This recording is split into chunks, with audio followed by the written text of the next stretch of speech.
Bonjour et bienvenue. De mon point de vue, l'utilisation de l'outil informatique dans le cadre de son trading est absolument incontournable. Cela va nous éviter d'avoir des méthodes qu'on va utiliser dans le cadre de notre trading qui ne reposent pas sur des backtests et donc des statistiques et nous permettent ainsi d'avoir des probabilités, puisque le trading ce sont des probabilités, et de la gestion du risque. Et ensuite, si vous avez la possibilité de transformer ces programmes qui vous ont permis de faire des backtests, de les transformer en algorithmes de trading, vous pouvez soit automatiser à 100% votre trading et ainsi éradiquer tout biais émotionnel, ou alors vous pouvez, comme c'est mon cas, faire du semi-automatique, c'est-à-dire que vous ne perdrez plus de temps à chercher les opportunités. Ce sont vos algorithmes qui les détecteront pour vous et vous les enverront directement dans votre boîte email. Et ainsi, vous ne perdrez plus de temps quant à la recherche d'opportunités. Bienvenue sur Option Trading Tool, qui est une chaîne spécialisée dans le trading sur les options et qui a pour but de vous permettre de mettre toutes les chances de votre côté pour réussir dans le trading et avec les options en particulier. Je suis Patrick, je suis développeur informatique et trader depuis plus de 10 ans et je me suis spécialisé dans les options. Et donc ce que nous allons voir aujourd'hui, c'est ce que les algorithmes de trading ont réalisé depuis 2023, qui est la date à laquelle ils ont été mis en production directement sur le marché.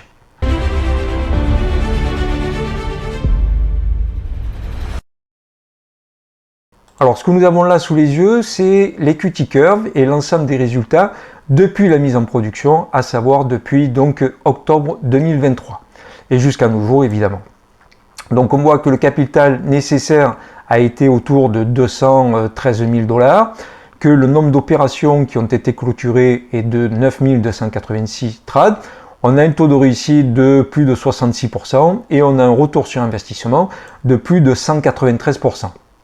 Donc si on regarde l'equity curve, on peut voir que dès le début, l'equity curve s'est quand même très bien comporté puisqu'on a vraiment une belle pente haussière.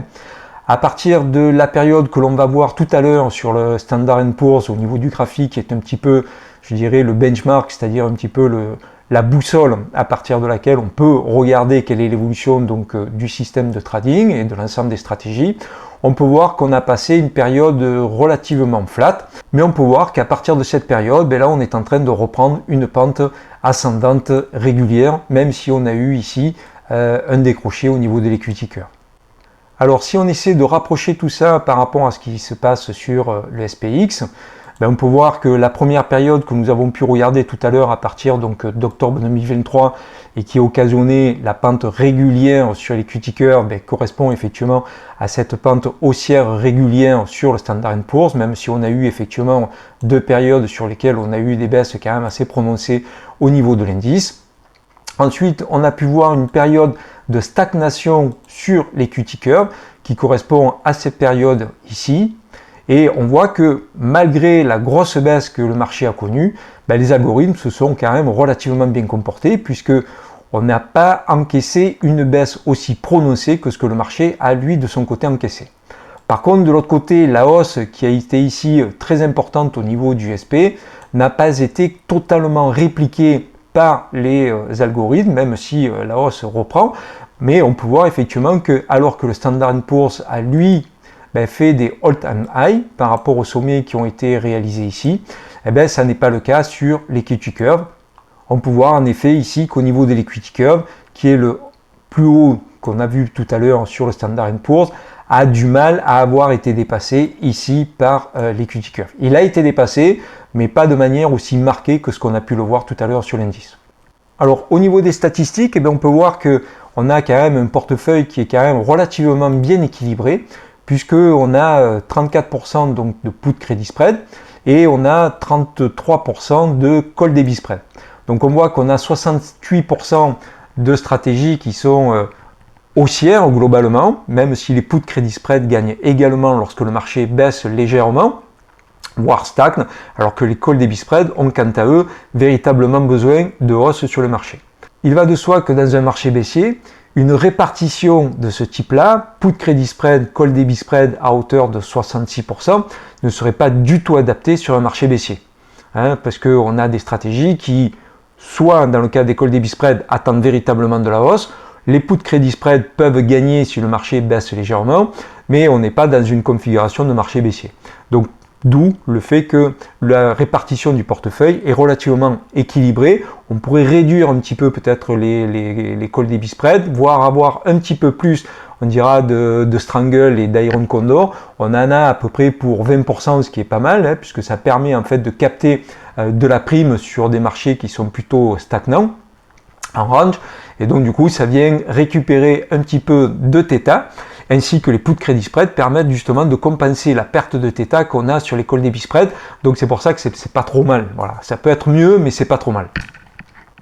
Au niveau donc de la répartition des stratégies qui gagnent, eh bien, on voit que ce sont donc les call debit spread qui majoritairement occasionnent des gains, ainsi que les strangle buy. Alors les strangle buy, eux, ils gagnent aussi bien si le marché part véritablement à la hausse que si le marché part véritablement à la baisse. Ainsi, si jamais, compte tenu de la répartition qu'on a au niveau du portefeuille, qu'on a vu tout à l'heure entre les put credit spread et call debit spread, si le marché part véritablement à la baisse, on a les strangle buy qui, ici, à hauteur de 11%, vont passer en gain, puisque eux, ils vont gagner sur des décalages de cours. Aussi bien si le décalage de cours est à la hausse que si le décalage de cours est à la baisse. Ce qui est, d'un point de vue de répartition de portefeuille, est pas si mal que ça dans le cadre d'un marché haussier, évidemment. Voilà donc ce qu'on pouvait dire sur le comportement de l'ensemble des algorithmes aujourd'hui sur les marchés.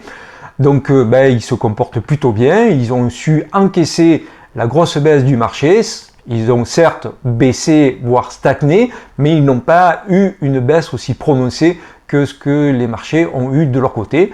Mais d'un autre côté, ils n'ont pas non plus répercuté la hausse depuis ce creux que les marchés ont eux de leur côté enregistré et que les algorithmes, bien qu'ayant récupéré une partie de la baisse, n'ont pas répercuté de manière aussi prononcée cette hausse. Voilà, donc si vous êtes intéressé pour profiter de ces algorithmes de trading et d'en recevoir vous aussi dans votre boîte email les opportunités de trading qu'ils génèrent, vous avez un lien en description qui vous permettra de le faire. Vous avez un mois offert et vous avez 1 heure de coaching durant laquelle je pourrai vous former à l'utilisation des outils et ainsi ça vous évitera de perdre du temps quant à la compréhension de leur utilisation. Si vous avez des questions ou des clarifications, n'hésitez pas à les laisser en commentaire. Et quant à moi, je vous dis, en tout cas je l'espère, à très bientôt.